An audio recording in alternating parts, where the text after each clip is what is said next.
Camera 1 rolling. Camera 2 rolling. I'll be right on here if you need anything. Just holler. Awesome. Hey, Steve Bederman. Looking forward to talking to you today. This one is fun. I don't know that you're going to agree with me on everything I say in this one. I'm not sure you agree with me in anything I say otherwise either, but in this one, this is about communication. We call it the feedback fallacy. Why radical candor, and I'll explain that if you're not familiar with it, often misses the point. So let's start here.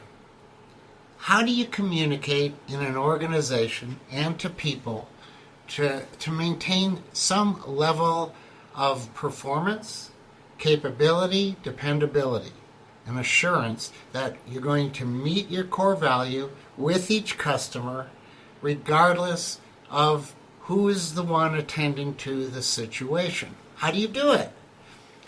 So for me, it took me a long time to get through all of the various emotions and analysis and deep thought until I finally got to where I needed to get to be able to manage openly and honestly.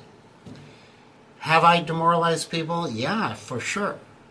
Have I motivated people? Yeah, for sure. Am I passionate and does that resonate? Absolutely. Am I passionate and does it alienate? Absolutely. So, if I know all of this, and if I am the combination of all of these opposing forces, how can I maintain an organization with open communication, with, let's call it, instead of open, reasonable communication, where the job of everybody, beyond the simplicity of just solving the problem in front of them, the job of every manager, for sure, is to improve their people so that their goal is to become the better person the best they can make of any person. So anybody I manage, I have a goal, and it's equal to everybody, 100%. And it's my goal is to help them become the best version not only of themselves, but the best version beyond what they ever thought they could become. It's my goal every single time. Now that goal is consistent with our core value, and our core value is that we make promises and we sell mission critical stuff, and we're going to do our damnedest to keep those promises. So that's the baseline of every decision. I know that I have a responsibility to help each of the individuals in the organization become beyond the best version of themselves. And at the same time, I have conflicting communication styles. So, as I said, it took me a long time to find where and how do I accomplish all of this. You know, at first, when I first started, my biggest concern was not getting into conflict with people. It was just being supportive of people, letting them know that I'm here to help them. And in that, it was trusting. It was based on this two things, my fear of conflict, but beyond that, the idea that I knew everybody went to work like I went to work to do the best they could do. Over time, I have learned that's not the case. That everybody doesn't come to work to do the best they can do. Everybody doesn't. Some do. In our organization, I only want people that come to work for the greatest of themselves. So, and by the way, that's something we'll talk about before the end of this, which is, how do you do that? When you know within a company you're going to have some people that don't fit. So where does that fit into the whole ecosystem and culture and management? All right. Today we're hearing a lot about what's called radical candor, and it's a way to be responsible in your communication. That's all it really is. It's a way to allow for speaking and hearing and respecting and a balance of reason and respect for each other. If I had to go to work to do that every day and think like that, I couldn't accomplish it. Because there are times I'm absolutely disrespectful. There are times that I am so embracing that it's stupid. Right? So sitting with a simple definition and building everything we do around a philosophy removes the most important part of communication. Common sense, reasonableness, everything we've learned in our life, and how to do it. How do I pull off communication in a way that meets the goal of helping people become the best version of themselves within the context of meeting the core value? So at first I was scared. I tried to stay away from conflict, and I tried to support people. And over time I realized that just supporting people inevitably led to me being manipulated, me getting an uneven outcome, and me not having any control over the culture.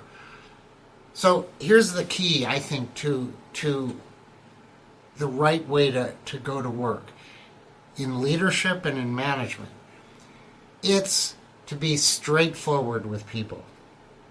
It's to be clear from day one that what they're going to get is honesty. What they're going to get is my approach to humanity and my approach to communication. And my goal is this. I will fail that at times. You will feel uncomfortable at times. And I think I can kind of quantify it this way. I said this week on Monday at our management meeting to our entire group of managers, I said, look, my goal with you is to ensure that at the end of your career, you are better off for having been a part of this. Okay? Let's break it down to simple. That's my goal. I also believe that when the pain of change is less than the pain you're in, you change.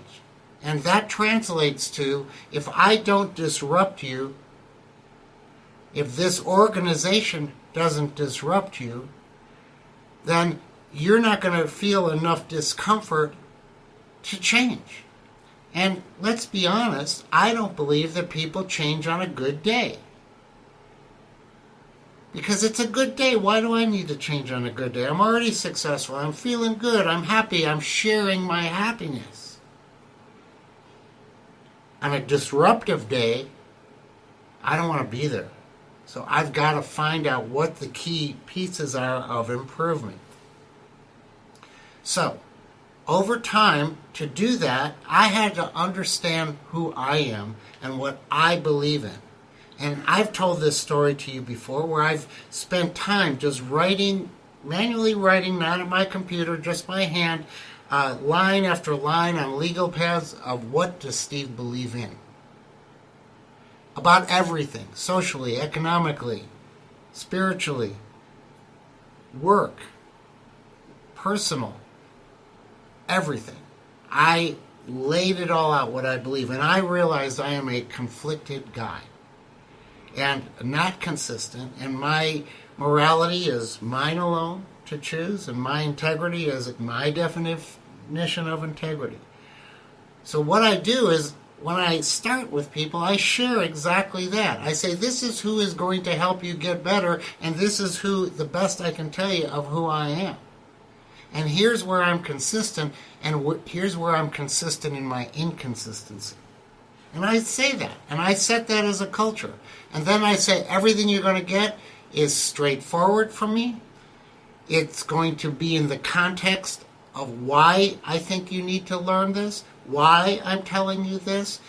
I surround what I say with how it should affect you, where I think you sit right now, and where I think you should want to get to, what I need from you. If it's an unhappy moment, it's very direct. And I do something you're not going to like. I do this. I use groups as a forum for messages to individuals. And I do that usually without saying the specific individual I'm talking about, though it may become apparent. But I do that so that everyone in that organization understands there is a lesson here that everybody should be listening to, and not a single person.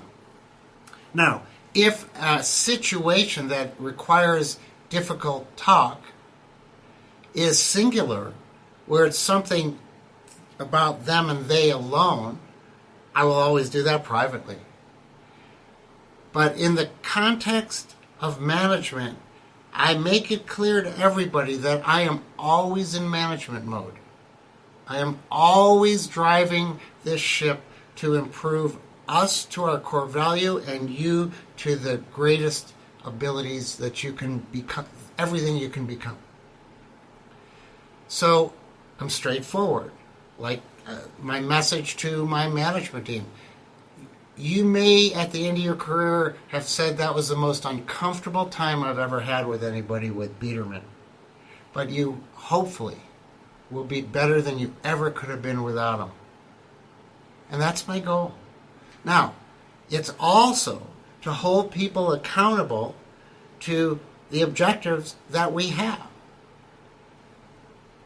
So how do you do that? You have to build a framework that suggests that I'm going to measure you.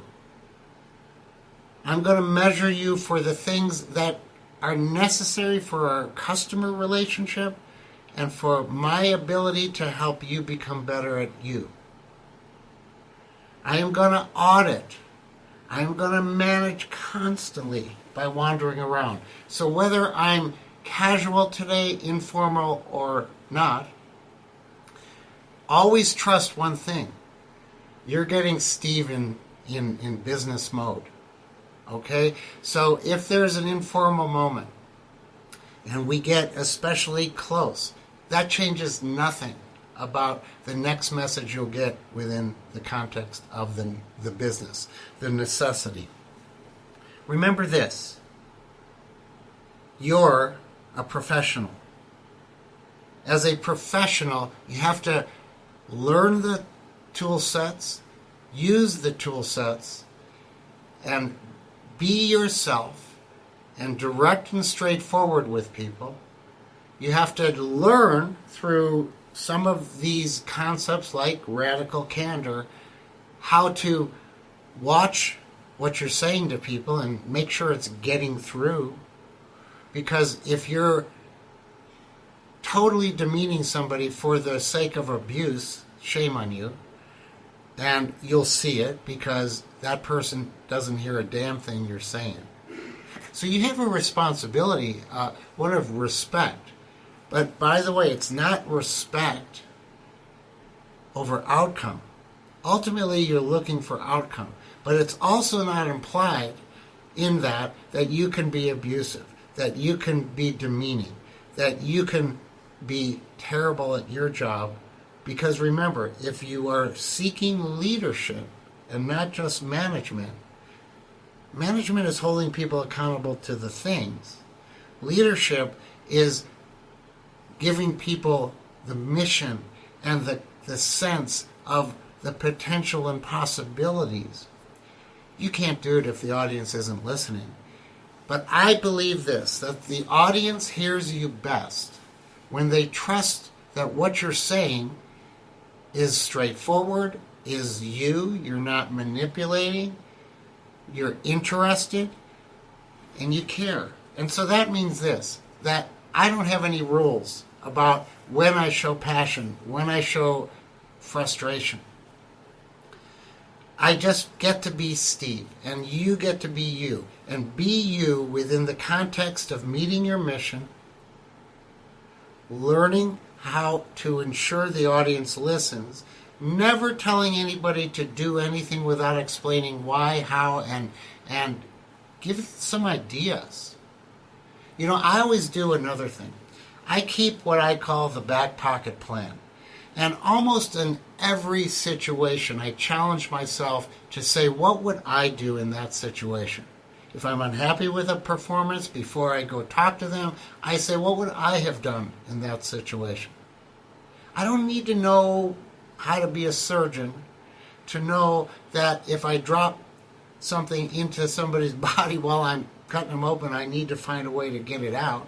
I can be any, it doesn't matter what job you're doing, I can also sound off to myself and say, what would I do in that situation? And I take that and I put it, in theory, in my back pocket. And that's my back pocket plan. So in absence of anything else within the context of what I'm talking to somebody about, if we get nowhere, worst case, I can implement my back pocket plan. But best case is that together we come up with something better. Together with directness, honesty, we can say, look, man, this is not working. What you're doing is causing this stress. You can't continue to work this way. Here's what I would like to see you become at the end of this, but we have this middle gap here, and this is how do we get there, okay? And most of this we is you. How do you get there? But I'm going to tell you how I feel about it and what I would do in your situation. It doesn't mean you need to do what I would do.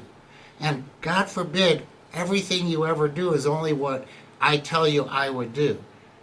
You need to fit it into your personality, your way, in your context.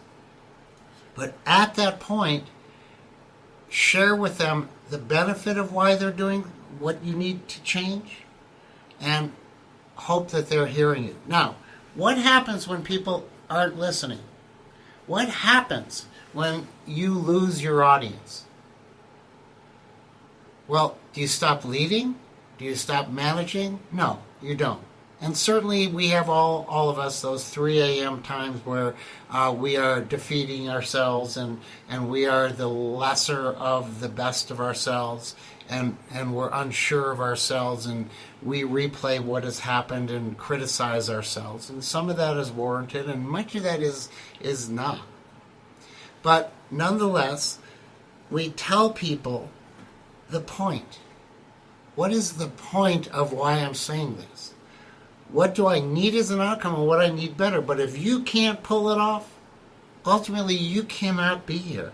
And I say that to people individually. I say that to people in meetings. I say to people, I'm not talking to you in hopes that you change. I am expecting change. You can't just change in my world without knowing why you need to change, without embracing why you're changing, without holding on and being passionate about the new way you're going to be doing something. And if those things can't happen, you can either say right now, I don't see it happening, and I'll find a comfortable way for you to leave, or play it out and let's see how it goes, and I want to see continuous improvement, or I want to see you get there right away, depending on the situation. And if you can't get there, you can't be here. And so that's what happens when you have an organization of X amount of people, let's just say 100, and we always say, well, there's always a small percentage that isn't in it with us, that is different, that is just coming to work. I find those people, and I ask them to leave. That's what I do. And I send that message through the organization in group meetings and in individual meetings, and I explain why people that can't be what this company needs do not belong in this company. And it doesn't make them bad people, it makes them outside of our group of people. So it's straight talk. Yeah, brutal honesty can sometimes affect morale, but it doesn't necessarily have to affect performance.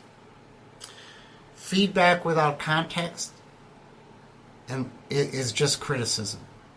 And context is the key to honest and direct communication.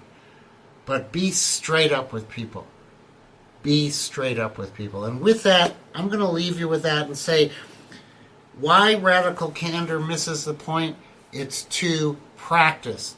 You cannot be in a situation where you're thinking about what you learned versus just living who you are after the learning becomes integrated into your soul.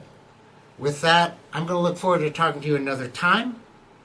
Thanks so much for listening, and I hope some of you find some benefit in what we're talking about. You take care. Bye-bye.